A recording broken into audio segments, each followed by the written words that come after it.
नमस्कार मित्रों, हमारी सीरीज चल रही है एपिसोड नंबर 14 की, जिसमें हम बात कर रहे हैं भृगु संहिता की। भृगु संहिता के अंतर्गत आज हम बात करने जा रहे हैं सिंह लग्न के प्रथम भाव में यदि सूर्य स्थित हो तो उसके क्या फलादेश होंगे।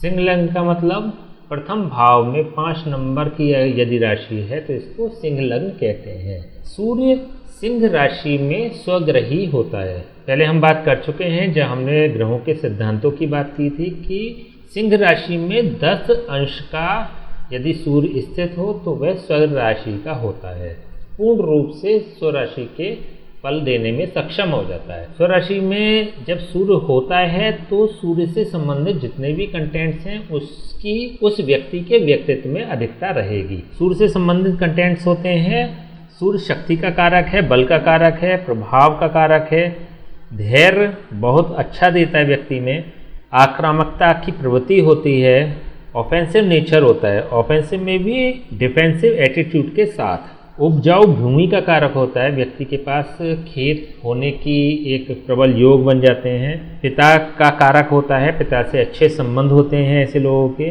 ज्ञान का कारक होता है, नॉलेज बहुत अच्छी होती है व्यक्ति में, शासनात्मक प्रवृत्ति देता है, डोमिनेंट नेचर, मान सम्मान प्रतिष्ठा और प्रताप का कारक होता है, प्रदर्शन का कारक होते हैं। ऐसे व्यक्ति शो ऑफ करने वाले होते हैं, बहुत ज़्यादा प्रदर्शन करने वाले होते हैं, समाज में खूब मान प्रतिष्ठा और सम्मान की प्राप्ति होती है ऐसे लोगों को। गूढ़ मंत्रणा का भी कारक होता है, एक अच्छे एडवाइज़र भी होते हैं ऐसे लोग। देखिए, इसके अलावा पहले हमने ये भी बात करी है कि सूर्य प्रथम भाव में यदि होता है तो यह एक विध्वंसकारी ग्रह बन जाता है।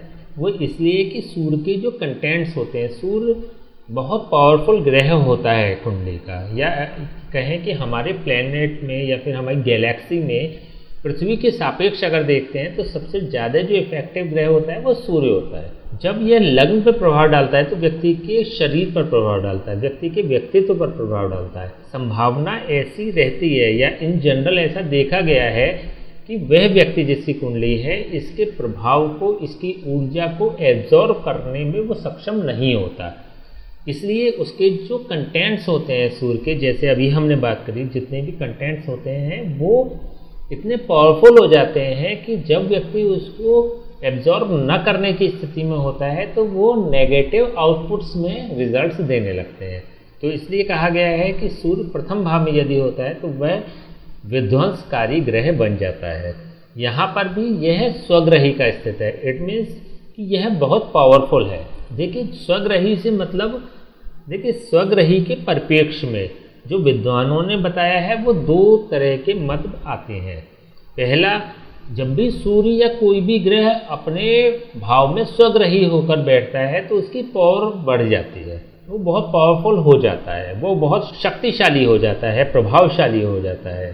दूसरे परिप्रेक्ष्य में अगर देखें तो जब कोई भी ग्रह स्वग्रही होता है तो वह अपने भाव की हानि नहीं करता, ये भी एक नियम है, वह अपने भाव का संरक्षण करता है। जैसे सूर्य अपने भाव में जब है तो वह अपने भाव की हानि नहीं करता है। इन जनरल जैसे बात करें तो हर व्यक्ति अपने घर का संरक्षण करता है, लेकिन दूसरे के सापेक्ष अगर देखें तो विध्वंसकारी हो सकता है वो। तो यहाँ पे एक पॉजिटिविटी है क्योंकि हम सिंह लग्न की बात कर रहे हैं। पहले भी हमने बात करी, मेष, वृष, मिथुन और कर्क लग्न की हम बात कर चुके हैं, उसमें जो स्थितियाँ हैं वो अलग थी। यहाँ पे जो स्थिति है वह अलग है। देखिए, मेष लग्न में मेष लग्न का स्वामी होता है मंगल, कर्क लग्न का स्वामी होता है चंद्रमा, ये दोनों सूर्य के मित्र हैं। तो यहाँ भी विध्वंसकारी जो प्रभाव होगा कंपैरेटिवली कम होगा। जब बुध की राशि की हमने बात करी थी, जिस मिथुन राशि में जब सूर्य स्थित है तो बुध को सूर्य समभाव से देखता है, तो वहाँ भी जो इफेक्ट्स थे तो वो कुछ नेगेटिव थे लेकिन पूरी तरह से नहीं। लेकिन यहाँ स्थिति बिल्कुल ही अलग है, यहाँ पर सूर्य स्वग्रही का स्थित है। तो जब स्वग्रही का स्थित है तो जो विध्वंसकारी प्रभाव हम बता रहे हैं वह अधिक प्रभावशाली नहीं होगा। ठीक है, तो यहाँ पे सूर्य के जो कंटेंट्स होंगे, जो इफेक्ट्स होंगे, जो आउटपुट्स होंगे वह पॉजिटिव होंगे। फिर भी हमें पूरी कुंडली का अध्ययन कर लेना चाहिए। एट ए ग्लांस देखने पर केवल यदि हम सूर्य की बात करते हैं तो इसके इफेक्ट्स हमें पॉजिटिव दिखाई दे रहे हैं। अब हम बात करते हैं सूर्य की दृष्टि की। सूर्य की दृष्टि यहाँ पर 7th हाउस पर पड़ रही है। 7th हाउस होता है जीवन साथी का, दैनिक आय का। यहाँ पर शनि की राशि है। सूर्य शनि को शत्रु भाव से देखता है और शनि भी सूर्य को शत्रु भाव से देखता है। दोनों ही सूर्य और शनि एक दूसरे के परस्पर शत्रु हैं। तो जब सूर्य यहाँ से प्रथम भाव से सप्तम भाव पर दृष्टि डालेगा तो पहली बात तो ये समझिए आप कि यह इसको पोषित नहीं करेगा। पहले हमने बात करी थी कि सूर्य की जो दृष्टि होती है वो पोषित करने वाली होती है। सूर्य का जो प्रभाव है, इफेक्ट्स होता है, वो दृष्टि इफेक्ट से होता है, वो पोषित करने वाला होता है, लेकिन यहाँ पे पोषण नहीं करेगा क्योंकि यहाँ पर इसके शत्रु की राशि है।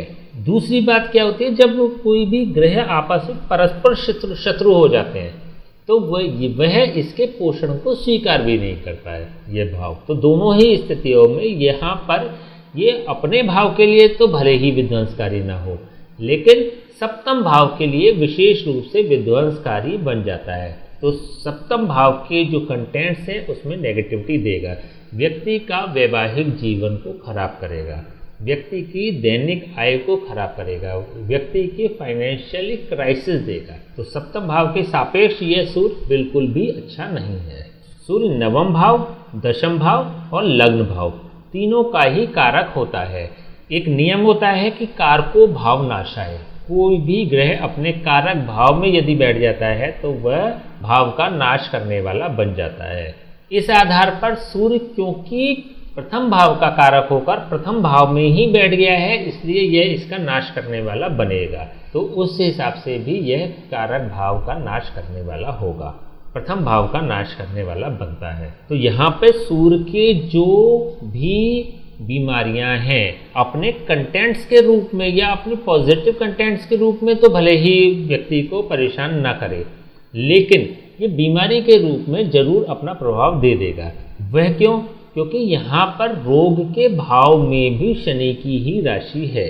शनि को भले ही यह यहाँ पीड़ित कर देगा 7th हाउस के सापेक्ष, लेकिन छठा भाव यहाँ पर सूर्य को रोग प्रदान करने वाला बन जाएगा क्योंकि यहाँ से सूर्य छठे भाव से भी रोग स्थान में स्थित हो रहा है।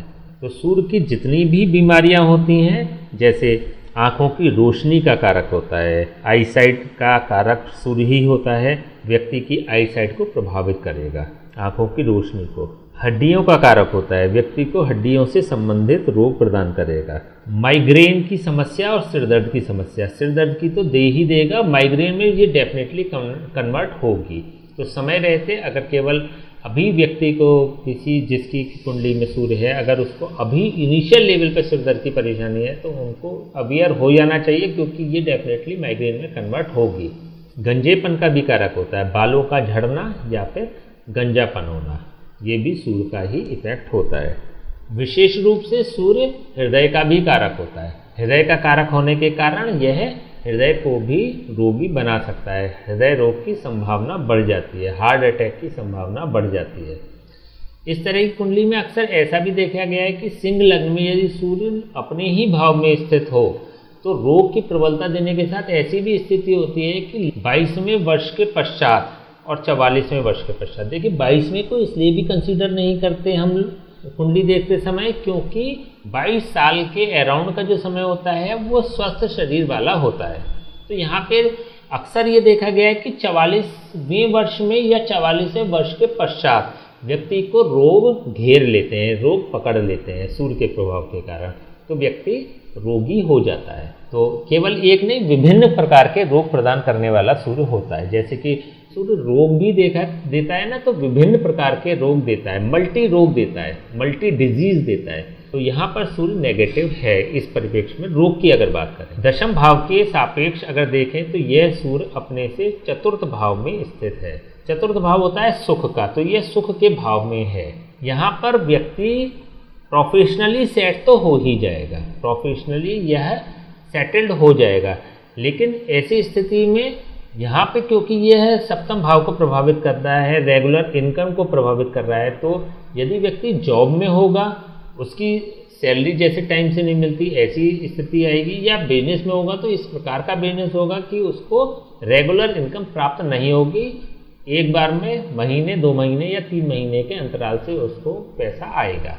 तो कंटिन्यूटी नहीं देता है, क्योंकि यहाँ पर ये दैनिक इनकम का भाव है।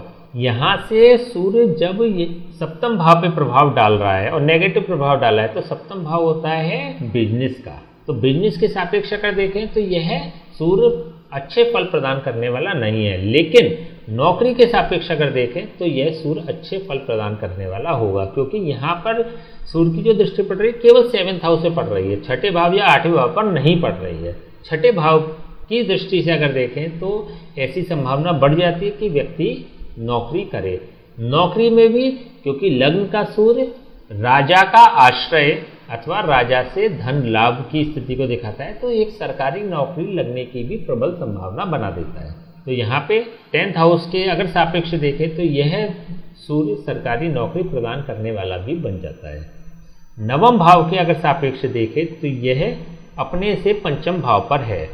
अगर यहाँ से गिनती शुरू करेंगे तो 1, 2, 3, 4, 5 पंचम भाव पर स्थित है। पंचम भाव होता है डेजिग्नेशन का, पोजीशन का। तो व्यक्ति को जो पद मिलेगा, मान मिलेगा, प्रतिष्ठा मिलेगी, पोजीशन मिलेगी, वह बाई लक मिलेगी। उसमें डेस्टिनी का बहुत बड़ा सहयोग होगा, डेस्टिनी बहुत वर्क करेगी। अगेन वही संभावना बनती है कि ऐसे लोग नौकरी के क्षेत्र में प्रायः सफल देखे गए हैं। बिजनेस भी कर सकते हैं, लेकिन बिजनेस करना इन लोगों के लिए उचित नहीं होगा, बहुत ज़्यादा अच्छे रिजल्ट्स नहीं मिल पाते। देखिए, जब हमने लघु पाराशर पढ़ी थी तो हमने लग्न भाव की भी बात करी थी। लग्न भाव कुंडली का एक ऐसा भाव होता है जो सबसे ज़्यादा पॉजिटिव भाव होता है, सबसे ज़्यादा ऑस्पिशियस भाव होता है, सबसे ज़्यादा पावरफुल भाव होता है, जिसमें कि सूर्य स्थित है। सबसे नेगेटिव भाव होता है अष्टम भाव, और सबसे ज़्यादा पॉजिटिव जो भाव होता है वो होता है लग्न भाव। लग्न भाव में सूर्य की स्थिति वह भी स्वग्रही होकर यह बताता है कि व्यक्ति बहुत प्रभावशाली व्यक्तित्व का होगा। व्यक्ति की जो पर्सनैलिटी होगी वह बहुत प्रभावशाली होगी। व्यक्ति का नाम भी होगा, फेम भी होगा, शोहरत भी होगी। ऐसे लोग राजनीतिक क्षेत्र में भी सफल देखे गए हैं, राजनीतिक उनमें गुण पाए जाते हैं। तो देखिए, अन्य योग अगर कुंडली के बहुत अच्छे हैं तो यह राजनीति के रूप में भी सफल हो सकते हैं, क्योंकि सूर्य यहाँ पर लग्न में बैठा हुआ है। राजा का आश्रय शब्द आता है ग्रंथों में, राजा का आश्रय प्राप्त करता है। राजा का आश्रय प्राप्त करने का सीधा सा मतलब ये हो गया कि कहीं ना कहीं हो सकता है कि विधायक, सांसद या मंत्री लेवल तक भी व्यक्ति जा सके। ठीक है, अब हम इसके उपाय की बात कर लेते हैं। देखिए, सूर्य सिंह लग्न में ओवरऑल बहुत पॉजिटिव वर्क करने वाला होता है, लेकिन अगर रोग के सापेक्ष अगर देखें तो यह बिल्कुल भी अच्छा नहीं है। यह व्यक्ति को सूर्य से संबंधित रोग प्रदान करने वाला होता है। और दूसरे, चाहे हम 9th भाव के सापेक्ष देखें या हम 10th हाउस के सापेक्ष देखें या फिर हम लग्न के सापेक्ष देखें, तीनों ही दृष्टि से यह सूर्य पॉजिटिव करने वाला है। यहाँ पे रोग और पत्नी भाव या जीवन साथी भाव, ये जीवन साथी भाव को भी पीड़ित करता है और बहुत बुरी तरह पीड़ित कर रहा होता है। चाहे सप्तम भाव के सापेक्ष देखें या फिर छठे भाव के सापेक्ष देखें, दोनों ही स्थितियों में यह पीड़ित करने वाला है। तो यहाँ से देखिए, अगर 7th हाउस से संबंधित चीज़ें नेगेटिव हो रही हैं या 7th हाउस से संबंधित चीज़ें बेहतर नहीं हैं, तो निसंकोच सूर्य का दान कर लेना चाहिए, अथवा सूर्य के किसी पंडित से जाप और हवन कराए जाए। कोशिश करें जाप और हवन करा के, अगर मेजर प्रॉब्लम्स नहीं है रोग से संबंधित या फिर जीवन साथी से संबंधित, तो जाप के माध्यम से इसको सही किया जा सकता है। अदरवाइज अगर मेजर प्रॉब्लम है या परेशानियाँ ज़्यादा हो रही हैं तो फिर रिस्क नहीं लेना चाहिए, तुरंत इसका दान कर देना चाहिए। सूर्य के पदार्थ होते हैं गेहूँ। 43 डेज लगातार किसी मंदिर में गेहूँ दान करे जाएं। गेहूँ के साथ मंदिर में प्रवेश करना है और वहाँ पर गेहूँ छोड़ के वापस आ जाना है। ये 43 डेज करना है, जिससे कि यह सूर्य प्रथम भाव से नवम भाव का इफेक्ट देने लगेगा। नवम भाव में भी इसकी मेष राशि है, जहाँ पर सूर्य उच्च का हो जाता है, तो यहाँ पर बैठकर यह पॉजिटिव रिजल्ट देने वाला बन जाएगा सभी दृष्टियों से। दूसरा, अगर रैंडम रिलीफ अगर आपको चाहिए, रैंडम रिलीफ के लिए सूर्य के तुरंत दान कर देने चाहिए। सूर्य के दान करने से अगर रोगी व्यक्ति है तो वो स्वस्थ हो जाएगा, और पारिवारिक जीवन अगर बहुत ज़्यादा प्रभावित हो रहा है तो वह भी कंपैरेटिवली बेहतर हो जाएगा और डे बाई डे बेहतर होता चला जाएगा। ठीक है, देखिए, दान करने में और गेहूँ मंदिर में देने से दोनों में अंतर होता है। गेहूं के साथ मंदिर में प्रवेश करना, गेहूं छोड़ के वहाँ आ जाना दान की श्रेणी में नहीं आएगा। दान बेसिकली संकल्प के साथ होता है। आपको संकल्प लेना होता है, उस वस्तु को हाथ में लेके ये संकल्प लेना होता है कि इस वस्तु का हम इस निमित्त दान कर रहे हैं जिसमें कि हमें इस फल की प्राप्ति हो। तो ये प्रोसेस होता है दान करने का, ठीक है। तो दोनों चीज़ों में अंतर समझ लेना होगा। अगर ज़्यादा परेशानी नहीं है तो 43 डेज गेहूँ मंदिर में दें जिससे कि ये 9th हाउस को क्लिक करे, और अगर मेजर प्रॉब्लम है तो फिर इसका निसंकोच दान कर देना चाहिए, ठीक है। तो आज हमने बात करी सूर्य प्रथम भाव में सिंह लग्न में हो तो उसके क्या इफेक्ट्स होंगे। नेक्स्ट वीडियो में हम बात करेंगे यदि सिंह लग्न में सूर्य द्वितीय भाव में स्थित हो तो उसके क्या फलादेश होंगे। तब तक के लिए हमें आज्ञा दीजिए। नमस्कार।